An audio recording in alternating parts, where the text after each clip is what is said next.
runtuhlah teori bid'ah bahwa bid'ah adalah semua yang nggak pernah dilakukan Nabi, diajarkan Nabi. Nyatanya beberapa kali Nabi membenarkan sesuatu yang belum pernah diajarkan oleh bid'ah. Idza kan hakadha fa anta binafsaka awwal bid'ah, anta bid'ah.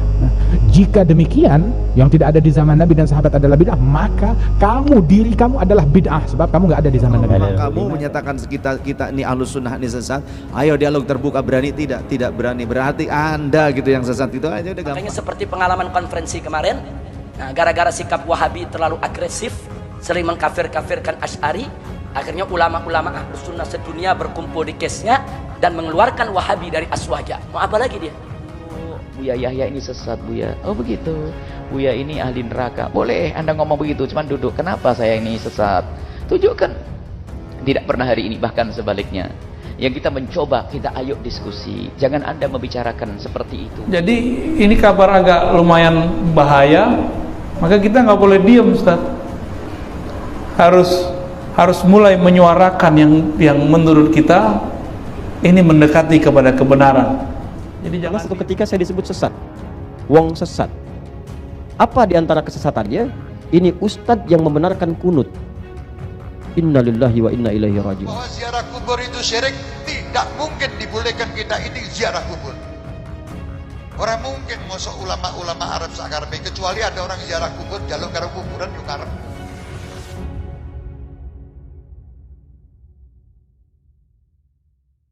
Nah karena itu sekali lagi khususnya kepada saudara-saudara saya di Wahabi, Anda ini Muslim, Anda ahli tauhid, Anda saudara kami, dan Anda punya kitab Quran sama dengan kitab Quran kami, Anda punya kitab hadis sama dengan kitab hadis kami, kita sama, kita sejalan. Nah kalau Anda ingin diterima sebagai Ahlus Sunnah wal Jamaah oleh kami, bersikaplah seperti Ahlus Sunnah wal Jamaah, berakidahlah seperti Ahlus Sunnah wal Jamaah, sekurang-kurangnya jangan mengkafir-kafirkan sesama Muslim. Nah, ini yang jadi kita aja. Kalau mereka mau dialog secara kekeluargaan, yuk duduk. Ayo dong tanya, hei Aswaja, kamu tabaruk apa sih dalilnya? Coba dong saya mau lihat. Kalau nggak ada dalil kan bid'ah. Kalau bid'ah kan tolalah. Kalau tolalah kan finnar. Ente kan saudara anak nggak mau dong ente masuk neraka. Begitu dong. Nanti kita tunjukkan dalilnya. Kalau kita punya dalil, kita tunjuk dalil. Kalau kita nggak punya dalil, ya kita jangan ngotot, saudara. Kalau memang kita salah, kita kembali. Jangan kita melakukan bid'ah. Karena Ahlus Sunnah wal Jamaah pun juga anti bid'ah. Kira-kira jelas tidak? Nah, ucapan saya ini bukan hanya untuk Wahabi, untuk seluruh madhab di luar Ahlus Sunnah wal Jamaah. Ayo jalan bersama. Ayo mari, jangan lakukan kufrun bawah. Kalau Anda melakukan kufrun bawah, kekufuran yang nyata, pasti kami akan kafirkan. Tapi kalau baru berbeda dalam persoalan-persoalan furu, yuk duduk dialog. Jangan seenaknya Anda menghina Asy'ari, menghina Syafi'i, menghina Ahlus Sunnah wal Jamaah. Jangan. Asy'ari ini as-sawadul a'zam, mayoritas terbesar umat Islam yang ada di dunia saat ini, saudara. Makanya seperti pengalaman konferensi kemarin, nah gara-gara sikap Wahabi terlalu agresif, sering mengkafir-kafirkan Asy'ari, akhirnya ulama-ulama Ahlus Sunnah sedunia berkumpul di kesnya dan mengeluarkan Wahabi dari Aswaja. Mau apa lagi dia? Itu kan musibah buat dia, yang sebetulnya juga kita prihatin. Kenapa kita harus pecah, saudara? Tapi inilah akibat yang harus ditelan oleh Wahabi, karena terlalu agresif, demonstratif, konfrontatif, suka menyalah-nyalahkan Asy'ari, Maturidi, dan lain sebagainya. Kira-kira jelas tidak? Alhamdulillah, mudah-mudahan semuanya di sini siap bersatu, siap bersaudara, siap jaga Ahlus Sunnah wal Jamaah. Takbir, sallu ala nabi. Itu pernah diperbandingkan kitabnya Said Muhammad Mafahim Yajibu an Sohah dengan kitabnya Bin Bas, judulnya Hadihi Mafahimuna. Biasanya kitab-kitab terjemahan Wahabi itu memang cukup provokatif dan dengan narasi yang memang siapapun yang nggak pernah mondok pasti tertarik. Misalnya begini, cerita bid'ah misalnya. Iyyakum wa muhdatsatil umur fa inna kulla bid'atin dhalalah wa kulla dhalalatin finnar, misalnya gitu. Wa kulla muhdatsatin bid'ah wa kulla bid'atin dhalalah wa kulla dhalalatin finnar. Ada yang baca wa kullu bid'atin dhalalah wa kullu dhalalatin finnar. Terus beliau meneruskannya begini, kata Bin Bas. Hadza huwa Rasulullah. Hakama bi annal bid'ah kullaha dhalalah. Terus diteruskan. Wajar as-Syafi'i faqasama ila hasanatin wa dhalalatin wa sayyi'atin. Jadi dengan narasi seperti itu tuh orang itu tahu bahwa Syafi'i itu kurang ajar tenan gitu, kira-kira gitu. Jadi dia ini Rasulullah yang mengatakan semua bid'ah ini dolalah. Tapi Syafi'i lancang dengan membagi ada dolalah, ada sayyah, ada hasanah, ada sayyah. Ini aneh katanya. Wong Rasulullah yang Nabi saja bilang satu, semuanya dolalah kok dia bilang dua. Diredaksikan Jaro'ah, kira-kira makna sedannya yang lama atau berani. Sehingga orang mesti tanya, kenapa sih tidak ikut Rasulullah saja? Tapi ini satu ilmu, setidaknya ilmu perdebatan, bukan ilmu hakiki, karena kita tidak tahu yang diridhani Allah yang mana.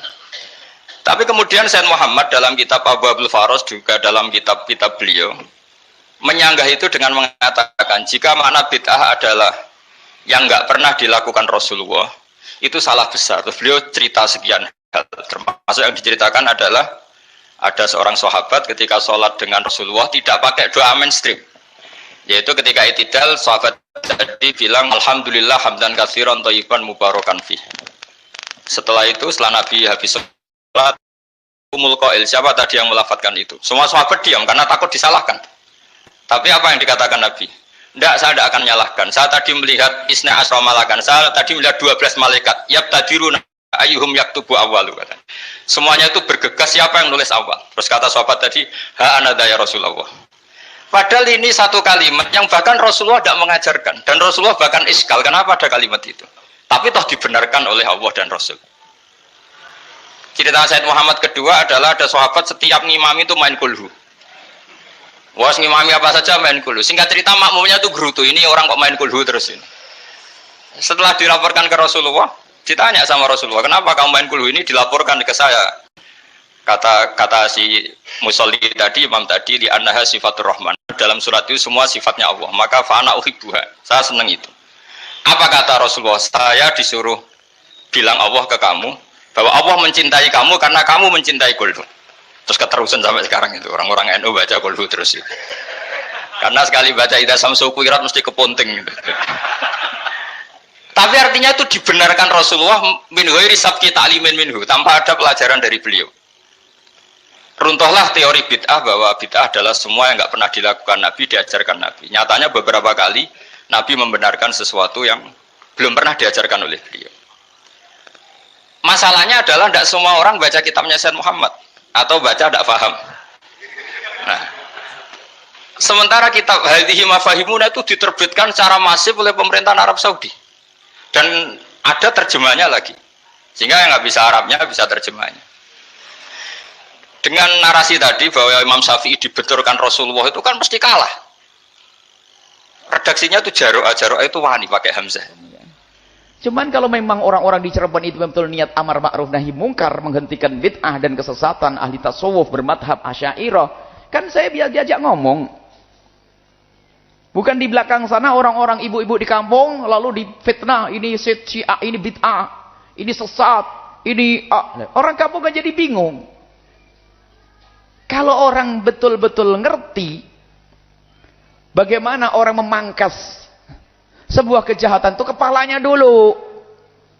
Kepalanya ditaklukkan, ditundukkan, baru nanti yang bawah ngikut. Sekarang kita tidak pernah ada yang menasihati secara serius. Duduk, Buya Yahya ini sesat Buya. Oh begitu. Buya ini ahli neraka. Boleh Anda ngomong begitu, cuman duduk. Kenapa saya ini sesat? Tunjukkan. Tidak pernah hari ini, bahkan sebaliknya. Yang kita mencoba, kita ayo diskusi. Jangan Anda membicarakan seperti itu. Di luar sana kita obrolkan, kita ngobrol dengan beberapa orang, tidak berlanjut. Yang katanya sampai 12 masalah, baru satu masalah sudah selesai. Ada kemana kalasannya sibuk dan sebagainya. Ini amar ma'ruf munkar umat yang banyak ini. Kalau memang Buya Yahya sesat, ini loh yang dengar orang banyak. Mestinya kalau engkau bener, betulin ini.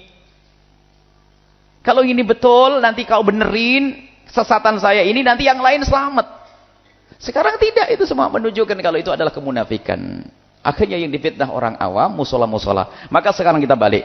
Siapapun yang punya masjid kok tidak aktif, musola yang tidak hidup bisa berkomunikasi nanti. Gimana dihidupkan dengan sholawat, dengan zikir, dengan perayaan-perayaan agar hidup di masyarakat itu. Sehingga orang yang akidahnya sesat sudah nggak berani, mau deket-deket sudah. Aduh ada ini lagi, besok ada zikir lagi ada. Akhirnya minggir sendiri nanti. Cuman karena apa? Kita ini malas. Dia tiba-tiba nengkreng jadi imam. Jadi khotib, jadi macam-macam karena apa? Kelemahan kita. Sehingga ada yang berkata, wah mereka kuat. Bukan mereka kuat, karena kita malas. berjuang. Kita malas berjuang. Wong ada masjid yang sudah bisa kita ambil alih saja, cari imamnya nggak bener. Giliran dapat imam sholat duhur, Bismillahirrahmanirrahim, ngeraskan suara. Kan bingung orang jadinya. Nah ini, kita itu lemah ya. Kita lemah bukan karena mereka kuat. Kita lemah semangat. Padahal ilmu banyak. Maka kami menghimbau, hei para asatid, hei para alumni pondok, ayo bangkit. Jangan tidur. Mondok 12 tahun, nggak ngapa-ngapain. Alasannya nggak bener, alasannya bener tapi nggak bener. Alasannya saya mau kerja dulu, cari duit dulu, saya pengen jadi juru dakwah yang mandiri, nggak minta sama orang. Kelihatannya alasannya bener. Akan tapi kalau sudah kaya biasanya lupa, lanjutkan, nggak lagi terjun di dunia dakwah. Ada yang balik ke pasar, ada balik ke kebun dan seterusnya. Kita pengen, ayo, yang pernah mondok bertahun-tahun, ayo Anda punya ilmu, tinggal diasah kembali. Yuk hidup dalam berjuang di jalan Nabi Muhammad. Jangan tidur. Bayangkan Aceh aja dia memasuki Pak, padahal Aceh itu benteng Ahlussunnah terkuat itu.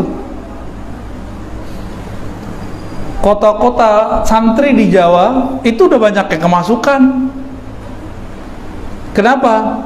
Kebanyakan pesantren sudah tertutup dari masyarakat, asik dengan delaktika di dalam pesantren, lupa dengan masyarakat di luar. Itu fakta juga itu. Udah jadi dinasti, nggak mau lagi mikirin umat. Tapi itu sebagian pesantren, kebanyakan pesantren juga masih bagus, oke. Jadi ini kabar agak lumayan bahaya, maka kita nggak boleh diam, Ustaz. Harus mulai menyuarakan yang menurut kita ini mendekati kepada kebenaran. Jadi jangan diam. Tapi suara antum tadi kan sudah menggelegar tuh, kayak semangatnya menggelegar suara aja. Insya Allah, Ustaz ya. Terus benarkah Wahabi dulu berdarah-darah? Itu benar.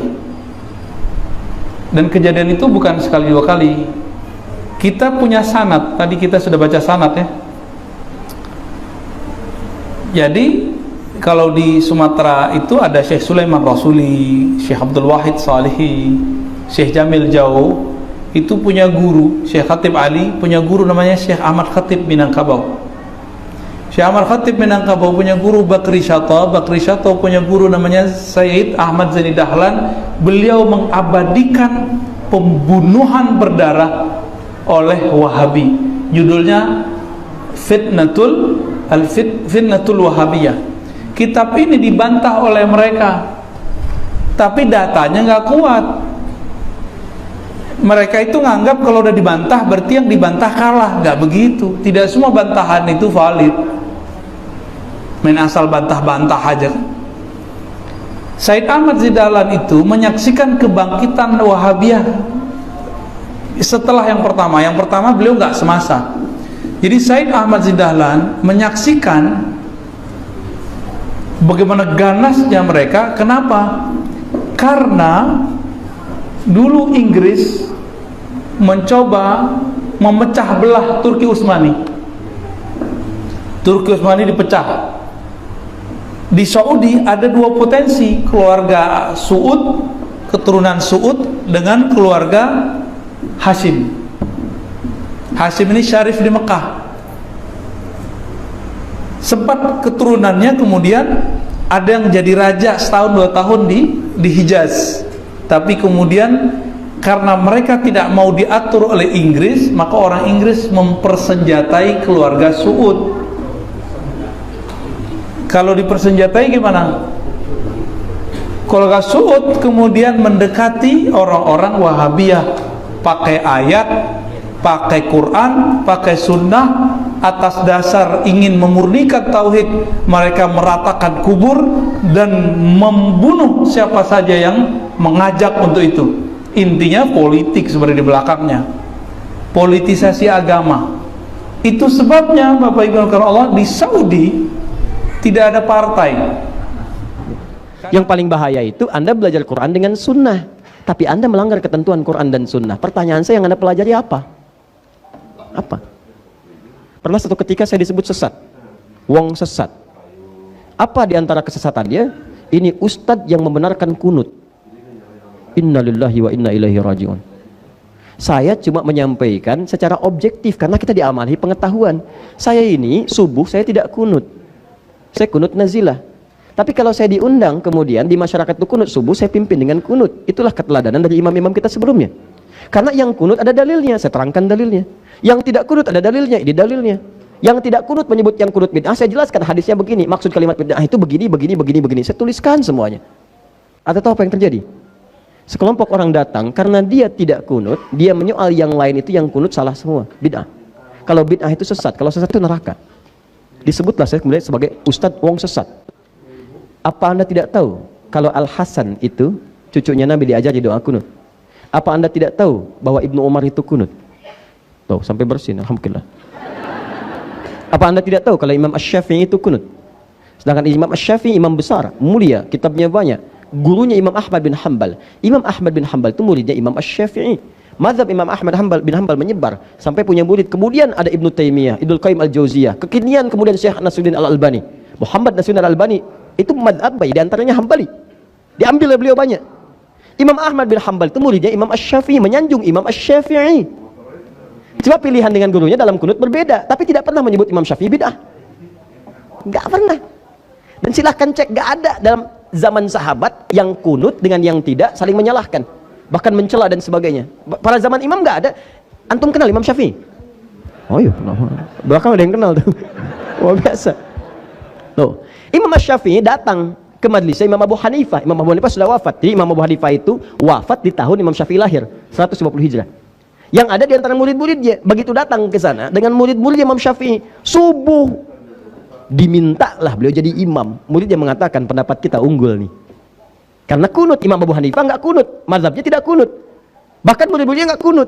Tapi begitu beliau salat subuh, ternyata Imam Asy-Syafi'i tidak kunut. Bayangkan. Tidak kunut. Begitu selesai salam dan seterusnya, muridnya tanya, "Guru, kenapa Anda tidak kunut? Mazhab kita kan kunut." Apa kata Imam Syafi'i? Saya menghormati pendapat Al-Imam Abu Hanifah rahimahullah yang berlaku di sini. Imam Asy-Syafi'i kunut. Datang dengan Imam Ahmad bin Hanbal. Begitu sholat di tempatnya Imam Ahmad bin Hanbal, muridnya mempersilahkan guru, silahkan untuk memuliakan gurunya. Kata Imam Asy-Syafi'i, tempat di sini lebih tahu dengan suaramu. Maksudnya kebiasaan sholatnya ngikuti kebiasaan kamu, jangan saya yang jadi imam. Itu fikihnya. Jadi kalau Anda datang ke tempat mazhab yang lain, Anda belajar fikih mazhab itu, bukan orang itu disuruh ngikuti mazhab Anda. Salah. Saya di Indonesia nggak ada mazhab di sini. Maksudnya banyak nih, ada yang Syafi'i, ada yang Hambali, ada yang macam-macam. Kita pelajari. Saya diundang ke Malaysia, di sana mazhab Syafi'i. Maka saya belajar mazhab Syafi'i, bukan orang Malaysia saya suruh belajar mazhab saya. Bukan seperti itu caranya. Maka kata Imam Asy-Syafi'i, Anda yang imam. Begitu beliau imam, beliau nggak kunut. Dan Imam Syafi'i pun tidak kunut. Makmum di belakang muridnya tidak kunut. Dan yang paling hebat, setelah Imam Ahmad salam, Imam Syafi'i tidak sujud sahwi. Antaranya di Indonesia mulai dirongrong sama orang-orang anti sholawat, anti ini orang-orang yang rusak nanti. Kalau sampai orang-orang NU ini tahu bahwa tahlilan itu syirik, orang NU tahu bahwa ziarah kubur itu syirik, tidak mungkin dibolehkan kita ini ziarah kubur. Orang mungkin masuk ulama-ulama Arab sakarpe, kecuali ada orang ziarah kubur jaluk karo kuburan yo karepmu. Nek enten-enten Solo niku kebo digiring. Bengi-bengi kuwi. Gawa keris, gawa ngene, itu pusaka kebo barang dikeramatke iki wong syirik. Itu orang syirik. Tapi nek kumpul kaya ngene ora syirik. Menduakan siapa? Kalau menuhankan kebo syirik. Menuhankan keris syirik. Menuhankan kuburan syirik. Menuhankan itu bagaimana toh? Nyembah. Kalau saya mencium tangan ayah saya atau sungkem sama ayah saya dikatakan syirik, berarti panjenengan orang yang paling bodoh di dunia ini. Syirik, wong aku sungkem karo bapakku kok syirik menyembah bapaknya. Sapa sing nyembah, Drun? Kowe iki bahlil murakab. Jahil kok murakab. Makanya belajar pondok-pondok pesantren niki lho, Darul Quran napa-napa niki. Masya Allah luar biasa. Pondok-pondok pesantren di sini banyak sing ketok mau tulisannya Darul Quran tok iki, sing liyane mbok ora ketok. Luar biasa, melu karo wong-wong sing ora cetha-cetha ngono kuwi. Makanya hati-hati ya, jangan diikuti. Dongake wae Palestina. Go wong seperti kemarin waktu Rasulullah dihinakan, yang demo iki malah bakar riban. Lha stres ta? Membela Rasulullah kok dengan caranya setan. Membela Rasulullah itu dengan akhlak Rasulullah. Membela Rasulullah kok matai polisi. Membela Rasulullah kok membakar gedung, oh nama membela itu. Itu justru menyakitkan Rasulullah. Caranya membela Rasulullah, jalankan perintah Allah dan sunnahnya. Caranya membela Rasulullah, melu salawatan, insya Allah membela Rasulullah. Tapi ini orang القول أن البدعة أي شيء لم يكن موجودا في عهد النبي صلى الله عليه وسلم هو بدعة في الدين مخالفة للنصوص. Dan bid'ah itu adalah sesuatu, masuk dalam kategori bid'ah, sesuatu yang tidak pernah dibuat oleh Nabi Muhammad SAW yang melanggar dengan dalil-dalil syariat, yang melanggar bertentangan dengan dalil-dalil syariat, itu bid'ah namanya. وقد كان المفهوم للسنة والبدعة واضح بين الأمة على مدى القرون. Dan pemahaman tentang sunnah dan bid'ah dulu jelas, selama berabad-abad semua tahu betul pemahaman yang benar akan makna sunnah dan bid'ah. حتى بدأ ابن تيمية عليه رحمة الله يبتدع بعض مفاهيم في البدعة.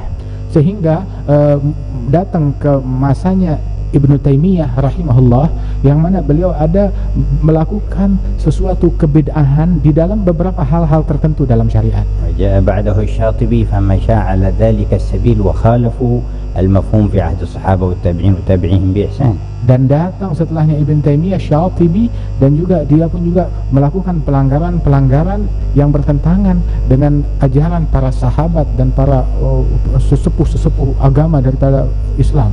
ثم جاء محمد بن عبد الوهاب بعدهم بقرون فجدد كلامهم المخالف لكلام الصحابة والتابعين والتابعين بإحسان ووسعه ونشره.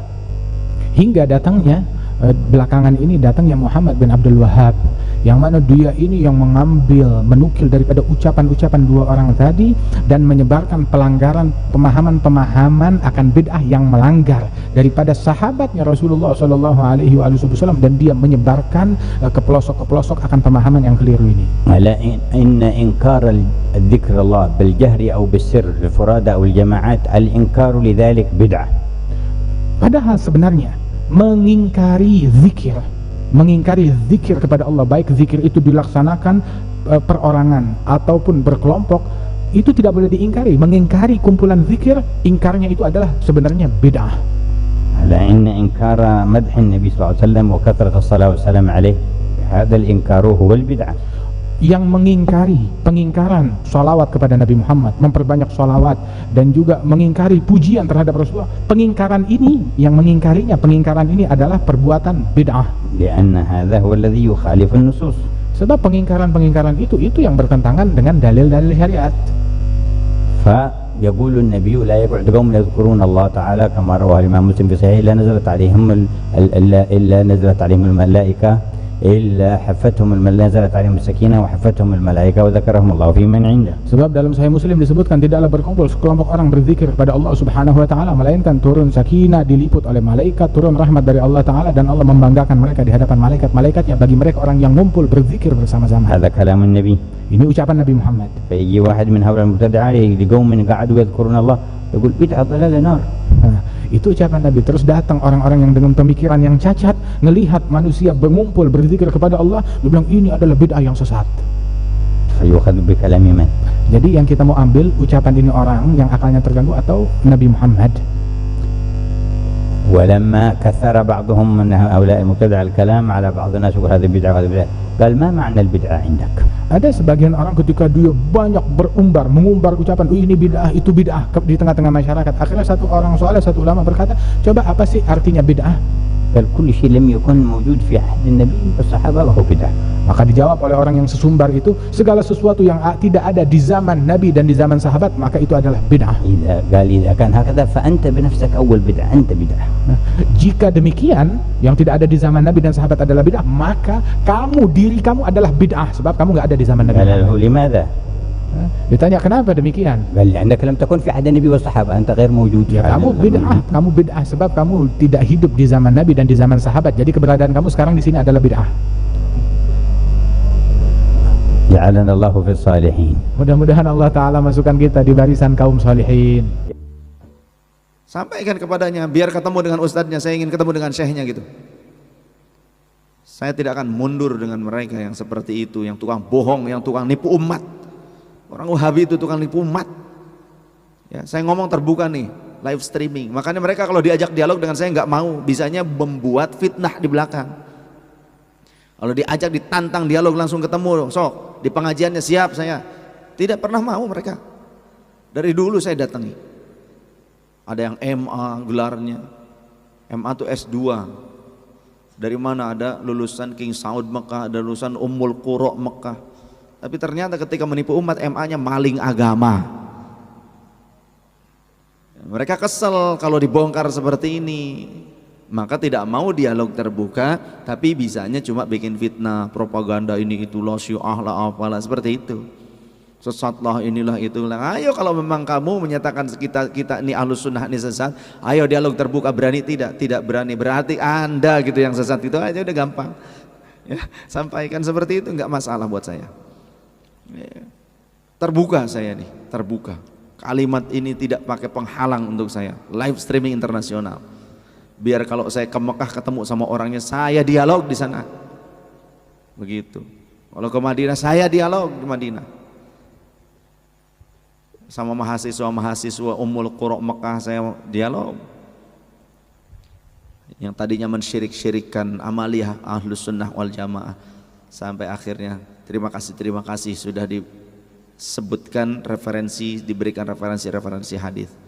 Seperti itu. Buktikan saja, gak usah beropini gitu ya. Suruh ketemu dengan saya, kumpul, kapan, bikin satu acara, dialog terbuka, bahas. Kitab hadisnya harus dibawa, kitab tafsirnya harus dibawa. Seperti itu. Jadi orang yang menyatakan merasa paling murni, tidak usah bermadhab, tidak usah lain itu segalanya, ternyata juga guru-gurunya bermadhab juga, Hambali. Kemudian pakai mencatut makalah dari imam madhab. Imam Asy-Syafi'i dicatut makalahnya, Imam Ahmad bin Hambal dicatut makalahnya, berarti mereka juga bermadhab. Jadi bohong pengakuannya, langsung murni dari Al-Quran dan Sunnah tanpa bermadhab, bohong. Saya bisa buktikan. Ala sholatnya, ala sholat siapa nanti? Pasti bermadhab. Betul tidak? Ala wudunya juga, ala pembatalan wudunya juga bermadhab. Saya pastikan itu. Ya. Dan siapa yang berpikir imam madhab itu tidak sesuai Al-Quran dan Sunnah, sombong bener nih orang. Gak usah sama imam madhab, sama saya ayo dialog gitu aja, udah gampang lah. Ini dari dulu saya nantang, gak pernah ada yang mau. Sampai saya datang ke tempatnya, ke pengajiannya, gak pernah mau juga. Ketika saya ditantang untuk dialog di suatu masjid, saya datang bawa kitabnya, akhirnya nggak jadi juga. Betul tidak? Banyak saksi ini. Baiklah, setelah panjang lebar saudara, akhirnya saya berikan informasi. Kemarin tanggal 25 Agustus tahun 2016 digelar Muktamar Aswaja di Cesnya. Muktamar Aswaja di Cesnya. Muktamar tersebut dihadiri oleh ulama-ulama Ahlus Sunnah dari berbagai penjuru dunia. Dihadiri oleh Mufti Mesir, dihadiri oleh Syekh Al-Azhar, dihadiri oleh Al-Habib Umar bin Hafiz, saudara dari Yaman, dihadiri oleh Habib Ali Al-Jufri, saudara dihadiri oleh dosen-dosen akademi dan lain sebagainya. 1000 ulama lebih dari seluruh dunia hadir dari kalangan Ahlus Sunnah wal Jamaah. Dan mereka memutuskan bahwa Ahlus Sunnah wal Jamaah, saudara, dalam urusan mazhab fikih saat ini yang ada tersebar di muka bumi ada 4, Hanafi, Maliki, Syafi'i dan Hambali. Kemudian di dalam urusan mazhab akidah, saudara, mereka memutuskan bahwa Ahlus Sunnah itu adalah akidah Al-Maturidiyah dan Al-Asy'ariyah. Sebagai catatan, kebanyakan ulama Hanafi ikut Maturidiyah. Kebanyakan ulama Malikiyah, Syafi'iyah dan Hambali mengikuti akidah Asy'ariyah. Nah, kemudian keistimewaan daripada kedua akidah ini adalah ashabut tafwid wa ta'wil. Mereka mengakui thariqah tafwid dan thariqah ta'wil. Nanti kita jelaskan apa yang dimaksud tafwid dan ta'wil. Jadi ini yang diumumkan oleh mereka, saudara. Lalu apa yang terjadi? Saudi ngamuk besar. Karena Wahabi Saudi nggak dimasukkan ke Ahlus Sunnah. Hari ini kalau Anda buka berita di Saudi, saudara, baik di surat kabar, di TV dan lain sebagainya, mereka mengecam habis muktamar ini.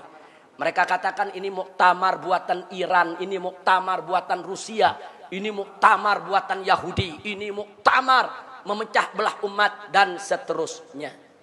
Nah saya ditanya, Habib gimana itu? Kok Wahabi Saudi nggak dimasukin? Ya saya jawab, ya udah tepat itu putusan. Lalu bagaimana kalau Wahabi Saudi mau dimasukkan? Bisa. Tadi kan sudah kita sebutkan syaratnya, saudara. Bisa. Kalau mereka mau dimasukkan, saudara, mereka harus evaluasi kembali. Yaitu tentang akidah tasbih, akidah tajsim, saudara. Dan juga tentang trilogi tauhid yang selama ini mereka jadikan pegangan. Itu yang menjadi persoalan yang dinilai oleh Aswaja, saudara. Saudara, kalau soal tabarruk, soal tawassul, soal maulid, soal Isra Mi'raj, itu masalah furu'. Mereka ditolak sebagai Aswaja bukan karena itu, bukan saudara. Bukan, mereka ditolak karena trilogi tauhidnya yang bertentangan dengan Aswaja. Memilah-milah orang kafir disebut ahli tauhid. Itu yang pertama. Yang kedua, karena akidah mereka ini beraroma tasbih dan tajsim. Nanti kita buktikan, saudara. Walaupun mereka menolak, mereka menyerupakan Allah dengan makhluk, mereka menjasmanikan Allah dalam rupa dan bentuk, saudara, sehingga mereka ditolak, dikategorikan sebagai ahlus sunnah wal jamaah. Jadi kalau Saudi nggak mau dikategorikan di luar ahlus sunnah wal jamaah, jangan menyerupakan Allah dengan makhluk, jangan menjasmanikan Allah dalam rupa dan bentuk, jangan memilah-milah trilogi tauhid, jangan orang kafir disebut ahli tauhid. Dan ada yang tidak kalah pentingnya, jangan seenaknya mengkafir-kafirkan orang di luar Wahabi. Nah selama ini kan mereka yang keluarkan, Asy'ari dikeluarin dari Aswaja, saudara. Maturidi dikeluarkan dari Aswaja. Begitu kita keluarin dia dari Aswaja, ngamuk, saudara. Masya Allah, kira-kira jelas tidak?